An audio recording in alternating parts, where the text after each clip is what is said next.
My back was on fire, a searing ache that made every step a battle. I just needed $5 for some pain medicine, a simple text to my 3 sons, a plea for a little help, and I had no idea the maelstrom I was about to unleash. My oldest daughter-in-law, Selena, was the first to arrive. She burst through my door, her face a mask of fury, a tiger on the prowl.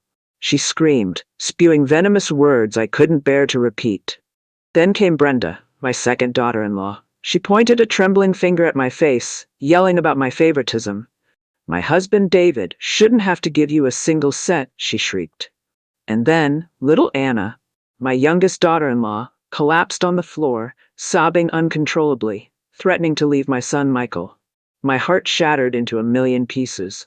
Every single month, I gave them my entire $2,500 government check, split equally between their 3 families. I watched their children every day, cleaned their houses, and cooked their meals. At night, I dragged my aching body to the food market, pushing my little taco cart. Every penny I made, I gave to them, never asking for a thing in return. But this time, something inside me broke. I sat in my worn kitchen chair, my hand on my sore back, and made a decision. I was leaving. I had already bought a bus ticket for 3 days later, a one-way trip to Willow Creek, the small town where I'd grown up. Just when I thought things couldn't get any worse, Selena came back. She was right in my face, her voice a low, dangerous growl. "What kind of game are you playing, Clara? Asking for $5? Are you trying to make us feel sorry for you?" Her eyes were wide with a manic anger. "I know what you're doing. You like David and Michael more than my husband, James. You say you treat us all the same, but you're a liar." My son, James, tried to calm her. "Selena, relax. It's just $5. What's wrong with helping my mom?" But his words just fueled her rage. She grabbed a bowl of fruit and hurled it to the floor. The bowl shattered and oranges scattered everywhere. She pointed at one, a single perfect orange, and sneered. "These cost $7 at the store. She can buy expensive oranges, but she can't find $5 for medicine? Are you trying to make me look like a fool? You give David and Michael $1,000 a month, but for me, you're suddenly broke." She completely lost control, grabbing a chair and smashing it into my coffee table, my TV, my cabinets. The sound of breaking glass and her enraged screams filled the house. "You're embarrassing me, so I'm going to make sure this house isn't peaceful either," James whispered. "Oh no," and then turned on me. "Mom, why did you have to ask us for money? You know how she gets. Are you just trying to cause trouble?" I quickly stammered. "My friend gave me that orange. I was going to cut it up for all of you." But Selena just laughed, a cruel, mocking sound. "Don't lie to me. I know exactly how much money you have." I wanted to explain that I really was hurting, that the pain was so bad I could barely stand. But then Brenda and Anna came running in, their own arguments already spilling into the room. Brenda stood over me, her finger inches from my nose. "Do you think you can do whatever you want because you're old? Ever since I married into this family, it's been nothing but bad luck. Are you really going to hold grudges over $5? You either like James more, or you spoil Michael. Do you know how much I've suffered?" Her voice was a sharp blade, honed by years of resentment. "Let me tell you something, Clara. When you're old and sick in bed, I won't even come to see you. It's my bad luck that I got a mother-in-law like you." Anna cried and yelled at the same time. "Mom, when have you ever thought about our family? Just because my husband is the youngest, nobody loves him, and everyone looks down on me. You put meat in the soup for their kids, but when it's for our house, there's just watery broth left." She angrily threw her purse to the floor and walked to the door. "I've had enough. I'm going back to my mom's house. Whoever wants to stay in this family can stay." Michael ran after her, pleading, "Don't be like this. Let's talk about it at home." David quickly hugged Brenda, whispering comforting words. "I know you're hurting. I'm sorry. I should have handled this better." Watching it all, my heart felt like it was being squeezed. Since they were little boys, I had taught them to be kind to women, to love and protect their wives. I didn't want them to be like their father. Our marriage had crumbled long ago. He had other women, while I held our family together, a ghost in my own home. He never once asked if I was okay. I didn't want my sons to be like that, but what I saw in front of me wasn't much better. Not as cold as their dad, but definitely not truly caring either. I had kept this family together for decades, and now I was the problem, not their mother. Brenda and Anna slammed the door and left, leaving my living room a wreck.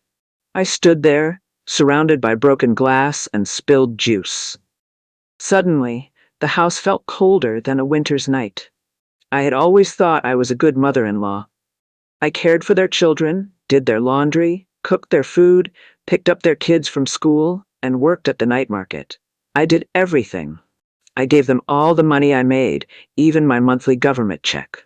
I even paid the down payments on their houses, 3 identical homes on the same street, all arranged by me. Every day I was a worker, cleaning for Brenda in the morning, picking up kids from Anna's in the afternoon, then pushing my food cart to the night market at 8 p.m. to sell corn tortillas. I worked until 1 or 2 in the morning, sleeping less than 4 hours. For decades, I lived like a spinning top, never daring to stop. That night, I sat in the dark corner of my bedroom, looking at bus tickets on my phone. I bought one for 3 days later. Destination, Willow Creek. A quiet, clean town where I used to work as a waitress when I was young. A new day, the same disappointment. The next morning, my phone wouldn't stop ringing. All 3 sons called, but none of them asked about my health. Mom, why didn't you take Emma to school? Selena had a fight with her boss because you made her late. Mom, Sophia was late today, and I missed my morning meeting. This is really inconvenient. Mom, please don't throw a tantrum. If we want the family to be good, the most important thing is for you to keep doing what you're supposed to do. We all need to work together, right? As I listened, a tiny flicker of hope remained that one of them would ask how I was feeling. But there was nothing. So I tried to explain. My back has been hurting terribly these past few days. The doctor told me to rest for a few months, or it could become a serious problem with my nerves. James laughed softly, his voice cold. Mom, everyone has back pain. Don't scare yourself. Just take some medicine and you'll be fine. Just last month, he'd spent over $200 on a special back brace for Selena's mom.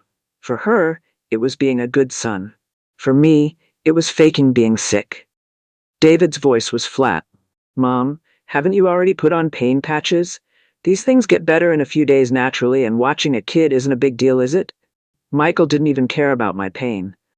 He just said, Mom, how much money do you have left? Send it all to me. I need cash. At that moment, the last bit of hope in my heart died completely, like a candle blown out by a cold wind. That night, the pain was so bad I couldn't even turn over. I just lay there, sweating. The door quietly opened, and Emma walked in. She's my oldest son's daughter, Selena's child, 9 years old, and I'd been taking care of her since she was a baby. She walked to my bed and gently put her small hand on my arm. Grandma, Mom was really upset today because you didn't go to the night market. She said it was her day to collect the money. Since you didn't set up the food cart, she lost a night's worth of cash. I sighed, my voice barely a whisper. Grandma's back hurts too much today. I can't walk. I can't go out. Emma bit her lip and looked down. I told her you weren't feeling well, but she still got mad. This month has 31 days, and for the past 2 months, Aunt Brenda and Aunt Anna each got an extra night's money. Now, she says it has to be her turn to make it up. In that moment, reality hit me hard. I had run that food cart for 30 years through rain and sun, never missing a day. With that little cart, I saved enough to buy each of my 3 sons their houses. But after they got married, Selena had an idea. She said her family needed money urgently and asked if I could give them a few nights of food cart money. I agreed without a second thought, but I worried Brenda and Anna would misunderstand, so I let them take turns too. Everyone got 10 days worth of money per month. I thought by dividing it equally, I would make them understand. But they were each smarter than the last, even making a spreadsheet. Who had taken money on what day? Who had missed a night last time? Who had taken 2 extra hours this month? They remembered every detail. Mom, You've done so much for us. We'll definitely treat you like our own mother, they had said. I actually believed them. But the reality was, the more I gave, the deeper their demands became. If only this month had 30 days, Emma said softly.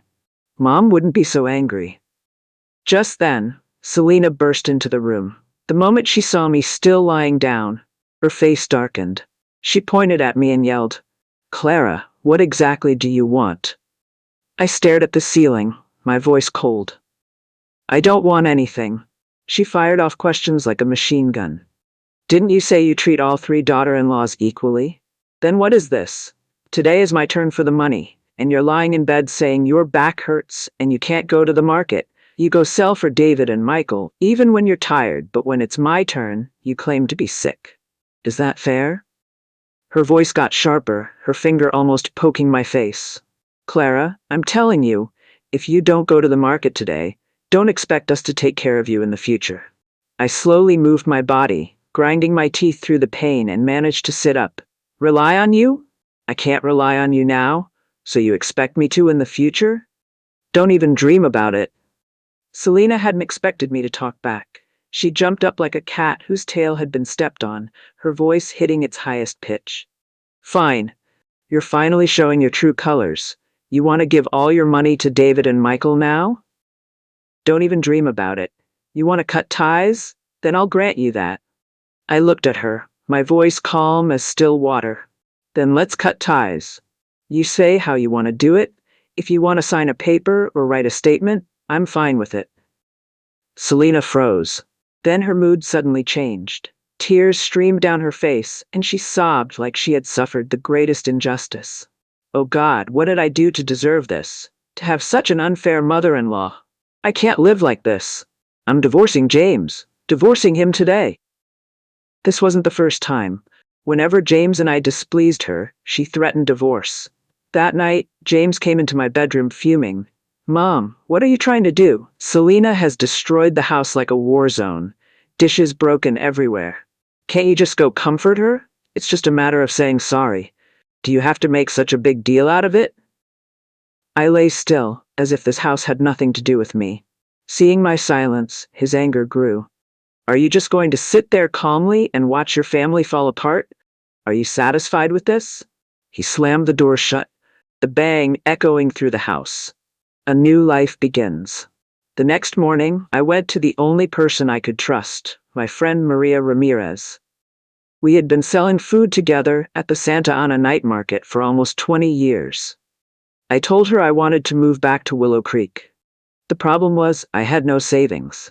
The money I'd earned over the years had been taken by my 3 daughters-in-law. My only way out was to sell the house. It was an old, one-story house with 3 bedrooms, a living room, and a small yard with tomatoes and mint. I had bought it with my night market money when the kids were young. House prices had gone way up, with new homes starting at $500,000. My old house was older, but it had a good location. Luckily, Maria's niece was looking for a house. She and her husband were struggling and didn't have enough to buy a new one. I offered them a fair price, $150,000, far below what it was worth, but enough for me to start fresh.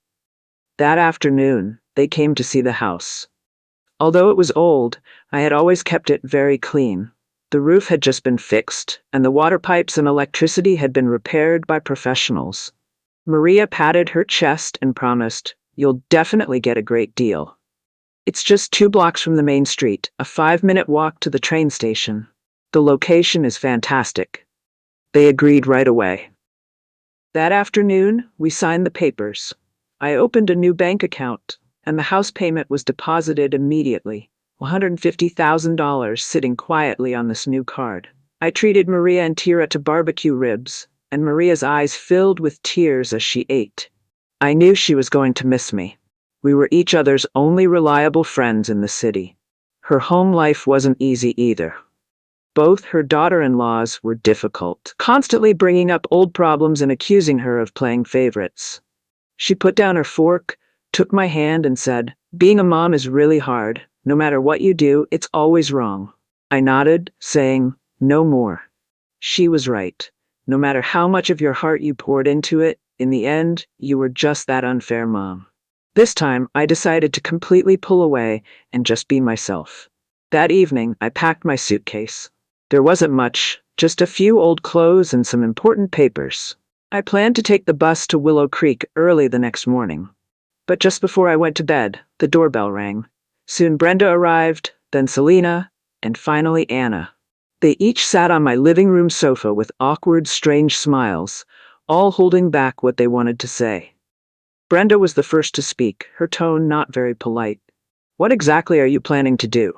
Just completely let loose? You didn't set up the food cart yesterday, and you've been lying around all day today, not even watching the kids. Didn't you say your back hurt? But you seem to be walking just fine. Why haven't you seen a doctor? Or are you just faking it?" David's face was serious, like he was questioning me. "Mom, this really isn't good. We're family. Even if there are disagreements, you shouldn't take it out on the kids. The cart isn't open. No one's watching the children. You're being so stubborn." Selena gave a mean laugh. "Do you feel like you're living a quiet life now? But don't forget, you're not getting any younger. When you get sick or have an accident, won't it still be your sons who have to take care of you? You've quit today. What will you do tomorrow?" Anna crossed her arms, her face showing fake sadness. "I was late for work today. No matter how unhappy you are, these grandkids are yours too, right? What do you mean by just washing your hands of them? Are you trying to cut ties or just seeking attention?" I answered her coldly, my voice flat. "Since they are also your children, let their fathers take care of them. I'm just their grandmother. Why should I be responsible?" At that, Selena's eyes turned red with anger. She jumped up, waving her finger wildly in front of me. "You really dare say that? You, a grandmother, saying something like that? Are you even fit to be our children's grandmother? You're clearly saying you don't want to bother anymore, right?" I looked up, meeting her gaze, and replied word for word. "That's right. I don't want to bother anymore. I've done my best my entire life raising my own children. Your children are your responsibility. You figure it out. Don't threaten me with family. Real family doesn't do this kind of thing. You've taken enough from me. From today on, no one is getting anything else from me." After I finished, the room became silent. Selena's mouth hung open. Brenda raised an eyebrow, saying nothing. Anna rolled her eyes in disgust. Their 3 husbands, my 3 sons, also sat there, struck silent. I knew they hadn't expected me to fight back. In that moment, I finally said what had been weighing on my heart for years. The old me would have put up with everything, never daring to talk back, tirelessly living like a tool. But today I'd had enough. Brenda was the first to break the silence, a cold smile on her face. "Clara, are you really sure about this? If you're truly going to burn bridges, then don't expect us to help you one bit in the future." Anna added fuel to the fire. "I think you're just so ungrateful. Do you really think your $1,000 a month makes you a sugar mommy?" Michael's voice began to get hard. "Mom, that's enough. Stop making a scene. You've rested long enough today. Starting tomorrow, you go to the market and you watch the kids." Anna grabbed Michael's sleeve and yelled, "Let me tell you clearly. If she keeps acting up and not working, I'm not staying in this marriage. Without the elder support, this marriage will fall apart. I can live better without you." Michael quickly tried to calm her down. All right, don't be angry. She won't really abandon us." James and David also quickly begged me, "Mom, don't be hasty. The family still needs you, the kids need you, and the cart needs you. Let's just move past this little disagreement." But my heart was completely dead. I closed my eyes, not wanting to say another word. My decision was made. Tomorrow, I would leave this city and these people. A new life, a new me. At 5 in the morning, I put my old travel bag over my shoulder. Inside were just a few changes of clothes and a pair of worn-out shoes. I took a taxi to the bus station. Once on the bus, I didn't look back. The city lights disappeared quickly, just like my old life. Soon after the bus started, a young girl next to me smiled and offered me a piece of bread. "Ma'am, you look a little tired. Here, have this." Her smile was pure and real, just like how my 3 daughters-in-law had smiled at me when I first met them. Back then, they had looked at me with such kindness, saying, "We'll be family now." But kindness has an expiration date. The closeness we once shared had been slowly worn away by reality. Time moved forward, but people drifted further and further apart. I took the bread, softly saying, "Thank you." 10 hours later, I arrived back in Willow Creek. The air here smelled like pine trees and earth, fresh and silent. The old wooden house I once lived in had half fallen down. The mayor, Mr. Hawkins, was a kind old man. Hearing I was back, he suggested I temporarily stay in the workers' room behind the town hall. Without thinking much, I took out $20,000 in cash from my new account and gave it to him to hire someone to build a simple house, asking him to handle the building and buying of materials. In the days I waited, I opened my phone again. Dozens of voice messages and texts, all from my 3 sons and their wives. They had added me to a group chat called All for Mom, but every message felt like an attack. "Mom, are you crazy? You sold the house without telling us. The police said you left the state. Why are you going to Willow Creek? Who even knows you there? What do you mean by just leaving everything?" Now Sophia's late for school every day and getting in trouble with her teacher, and I'm late too. Do you know how embarrassing that is for me? Can't you just come back and take care of the kids? Do you really have to force us to quit our jobs? Our family is already tight on money, and you just ran off and left everything. You're the most irresponsible mother I've ever seen. I looked at their words, my fingers typing a single sentence without hesitation. From now on, our relationship is over. I will be deleting your contact information. Please do not contact me again. After sending it, I removed and blocked each of them. It was time to live for myself. I spent a few days marking out 2 pieces of land on Willow Creek's North Hill, one for vegetables and the other for my own garden. I had loved flowers when I was younger, but being a mother always meant putting myself last. Now I could finally let loose that passion. I hired a small building crew from town, and they built a red brick house with a front porch in less than a month. I planted corn and green beans behind the house, and I personally worked the soil in the front yard, planting roses, morning glories, and lavender. Those first few days after moving in, I still felt empty, but I couldn't let it eat me up. So I bought a used video camera and daily filmed short clips of myself planting flowers, picking vegetables, cooking, and taking care of the yard. In the evenings, I'd edit the videos and upload them to a video sharing website, naming it Granny Clara's Garden. It was just meant to pass the time. But slowly I started getting followers, from a few hundred to a few thousand, then over 30,000. Some said I was their ideal grandmother. Some asked for gardening tips, and others wanted me to teach them how to make stews. I also kept busy sewing aprons, placemats, and even old-style dresses by hand. There was a used goods shop in town that had an old Singer sewing machine. I bought it, cleaned it for 3 days and nights, and amazingly, it worked. People started asking for custom orders. I uploaded videos of this series as well, and the nickname All Around Granny spread like wildfire.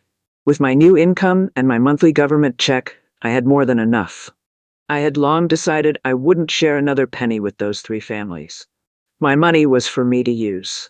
Now, buying pain relief cream no longer meant listening to Selena's mean remarks.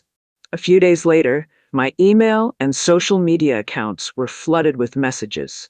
It was my 3 sons using fake accounts, sending me videos of my grandkids. In the videos, the children were crying. "Grandma, please come back. We haven't had breakfast for 2 days. No one does the laundry. We're cold and hungry, Grandma. Mommy doesn't work anymore. Daddy says we're broke. Can you just lend us a little money? Grandma, please. Mom and Dad are always fighting now. They throw things. They scream. I'm scared. They say they're getting divorced." Looking at those innocent faces, I didn't waver. I blocked all 3 accounts immediately. A few days later, an unknown number called. It was David. His voice was choked, almost unable to speak clearly.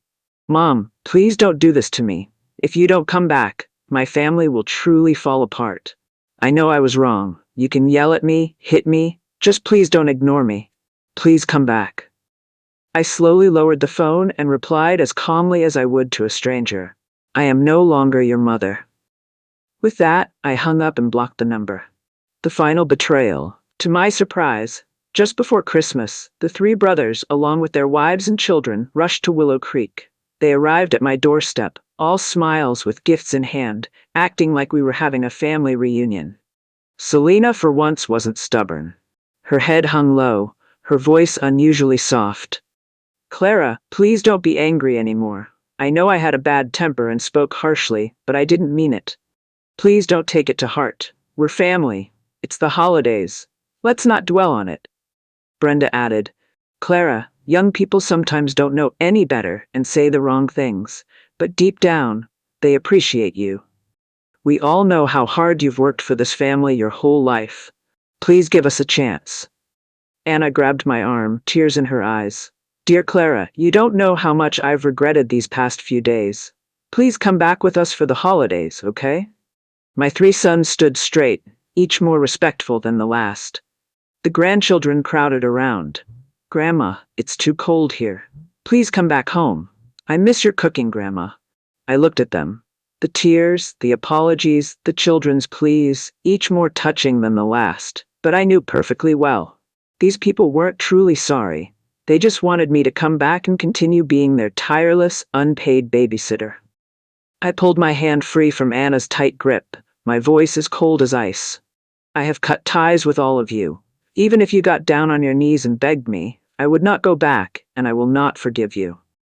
James' face filled with shock. Mom, why are you being so absolute? You're our mom. Is it really necessary? I stared at him with no expression. I don't know about your lives, and I don't want to know about your lives, but my life now is very good.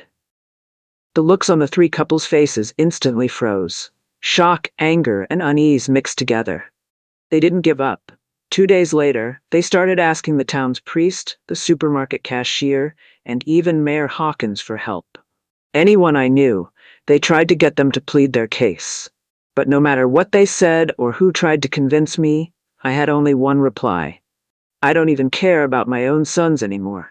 What do you think my daughters-in-law could possibly offer me? After my statement spread, the entire town understood how serious I was. Perhaps it was at that moment that my three sons finally realized they had lost me. As I was about to close the door, Michael suddenly got down and hugged my legs. He lowered his head, gently touching my knee like a child about to break down. Mom, I know you're hurt. I know I messed up, but I'm stuck in the middle, and it's been so hard. Can you just please let it go? I looked down at him, only deep disappointment remaining in my heart. I worked tirelessly to raise you. I said calmly but firmly. To put you through college, help you buy a house, teach you how to be a responsible husband, but all of it was not so that I would have to suffer to earn your current conflicted attitude. He silently hung his head, saying sorry over and over, but my heart was already like still water. Selena, standing nearby, was tearful, her voice full of panic. Clara, ever since you left, the house has been in complete chaos. Taking care of the kids by myself is truly exhausting. I beg you, please come home and help us. I laughed. You're exhausted taking care of one child. I used to take care of 3 children, cook, do laundry, clean, and work at night. Do you think I wasn't exhausted? Selena was speechless for a moment. I didn't mean it like that. Please don't misunderstand. I didn't bother to talk with them anymore. I turned and firmly locked the door. Outside, heavy snow was falling, and the wind blew as cold as a knife. They knocked, called my name, and begged, but I remained completely unmoved. That night, I slept better than I had in years. The next morning, my phone wouldn't stop buzzing.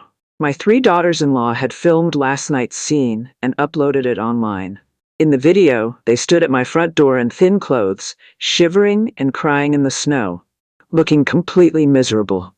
The title read, "Came home to apologize, but locked out by mother-in-law all night long. Is her heart truly so cruel?" They even deliberately left my social media name with a pitiful message. Because of a misunderstanding, we brought the children to make up, but our mother-in-law mercilessly turned us away. The comment section exploded. The kids are innocent. Even if you have issues with your daughters-in-law, how can you be so heartless? What kind of evil mother-in-law is this? If one daughter-in-law is a problem, maybe it's a coincidence, but all three are impossible. The problem might be with you. In just a few hours, my follower count shot up to over 100,000. Almost all of them were there to curse me. I, however, thought, good. So I immediately set my account so only followers could comment. Those mean people poured in like a flood, cursing me while following me. I knew their goal was to use online pressure to force me to give in, to morally blackmail me. But they had miscalculated. I quickly released a long statement. My relationship with my 3 daughters-in-law has officially ended. You may choose to forgive their mean actions, but I do not accept their fake apologies and dramatic moral pressure. I don't live online, nor do I live for likes. I have my dignity.